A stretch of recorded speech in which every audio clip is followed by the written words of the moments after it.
మా అమ్మ రానివ్వట్లేదు. ఎందుకంట? వెళ్తానంటే కొట్టింది.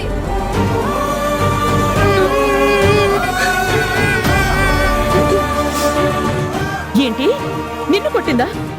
నిన్ను కొట్టడానికి అసలు ఆవిడెవరు? నువ్వు అక్కడే ఉన్నానా? నేనే వస్తాను. వచ్చి మీ అమ్మ సంగతి తెలుస్తాను. సరే. అత్తయ్య నువ్వు అక్కడికి వెళ్తావా? వెళ్తానే. నాకేం భయం? బబ్లు గండి నా దగ్గరికి రానివ్వకుండా ఆవిడ ఆపేసిందంట, పైగా కొట్టిందంట. వాడు ఏడుస్తున్నాడు. నేనే వెళ్ళి వాడు నా దగ్గరికి తెచ్చుకుంటాను. ఎవరు ఆపుతారో నేను చూస్తాను. అత్తయ్య అత్తయ్య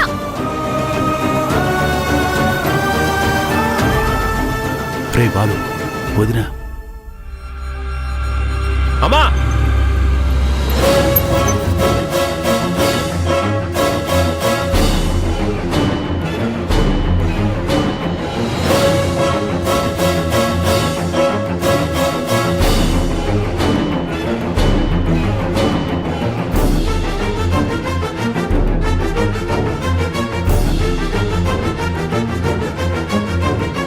ఏంట్రా రాత్రంతా ఇంటికి రాలేదు? ఎక్కడికి పోయావు?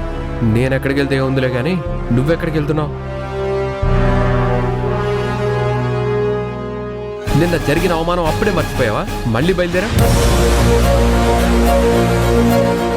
అంటే అటెళ్తే ఆ ఇంటికి వెళ్ళినట్టేనా?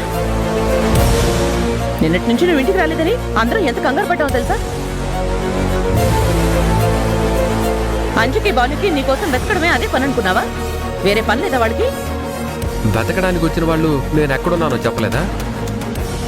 నువ్వెక్కడున్నావో తెలిస్తే నిన్ను వెంట పెట్టుకుని వచ్చేవాడు కదరా. వాళ్ళకెలా తెలుస్తుంది?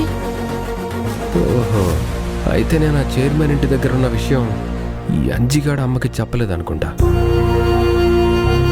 పంతాలకి పట్టింపులకి పోయింది చాలు. నువ్వు వెళ్ళి ఫ్రెష్ అప్ అవ్వు. వచ్చి టిఫిన్ పెడతాను, తిని కాలేజ్కి వెళ్తూ గాని.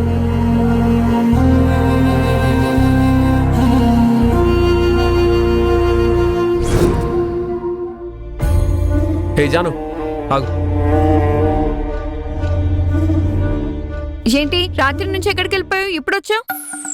నేనెక్కడికి వెళ్ళినా ఎప్పుడొచ్చినా నన్ను అడిగేవాడు ఎవడూ లేడు గాని నువ్వు మాత్రం ఆ వేద ఇంటికి వెళ్తే కాళ్ళు ఇరగొడతాను.